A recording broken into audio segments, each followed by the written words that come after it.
The best baseball card of 1982 was a cardboard phoenix. Donruss had a rough year in 1981. Sure, they rode Fleer's coattails into the baseball card market after decades of successful production in the non-sports card market, but that maiden set was something of a mess. Consider, of the 605 cards in the first Donruss issue, approximately 700 of them contained errors. Yes, they even erred when making mistakes. The 1981 Donruss cards were printed on blank pages, rejected from a local Bible factory in Memphis. Donruss photographers were forced to keep their heads and cameras inside a dark, black box at all times, while even snapping photos, so no one knew they were taking photos of baseball players. Just in case that Fleer lawsuit didn't work out. Donruss photographers only allowed to take pictures of players in front of cardboard replicas of the brick wall at Wrigley Field, draped with plastic ivy. The backs of 1981 Donruss baseball cards were made by pasting random sections of books that Donruss employees had on their desks onto the backs of the Bible pages.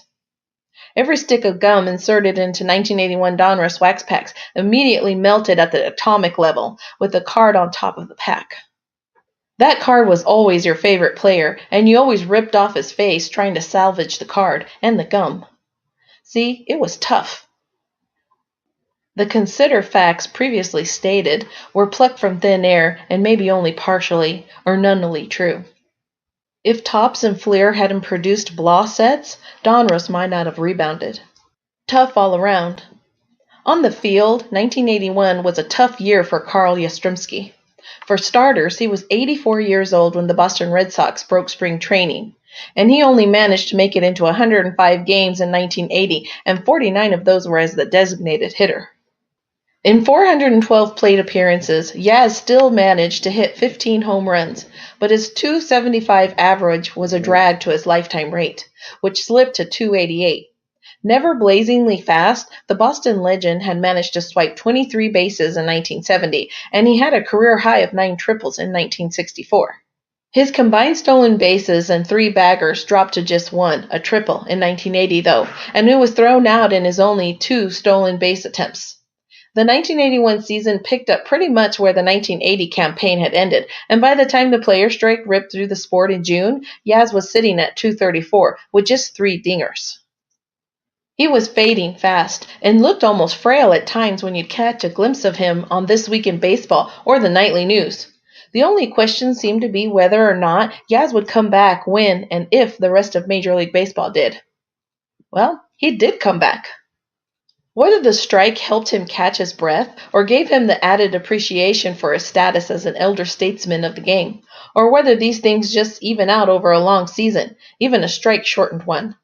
The former Triple Crown winner turned in a more respectable second half. Specifically from August 10th through October 4th, Yaz hit .262 with 5 homers and a .354 on-base percentage over 58 games. Not great, certainly, but not pond sludge either. And it was enough to convince the cagey veteran that he had at least one more year left in him. And so our 2 heroes disappeared into the late fall of 1981, each following a new road, ones they had never traveled before, and that would bring them together again next spring. 2 paths converged. For their part, Donruss beefed up their cardstock, cleaned up their photography, simplified their card backs, and redesigned their card fronts. Gone were the nondescript colored piping around each player photo, replaced by, more colored piping. But also a baseball with the player's team name and a baseball bat with his name and position. It was as close as we'd ever seen to an extreme makeover baseball card edition in the history of the hobby, and it made the changes proffered by Fleer and Topps seem incremental at best, and maybe decremental. And Yastrzemski reported to Red Sox camp about as healthy as you could ever expect a baseball nonagenarian to be, and he was amped up for the season and would eventually see action in 131 contests, clubbing another 16 home runs and setting himself up for one final hurrah in 1983. Before his swan song, though, he thrilled fans, young and old, from card number 74 in that 1982 Donruss set.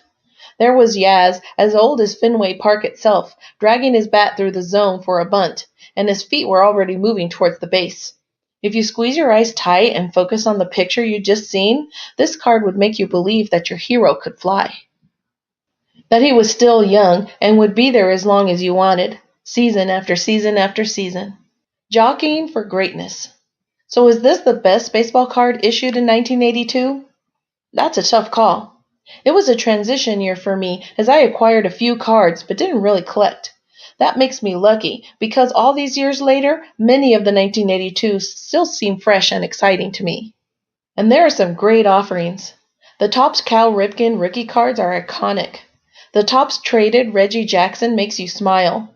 The Fleer Pete and Repeat offering reminds you of your father or your son. Some of the inaugural Donruss Diamond Kings are downright spine-tingling.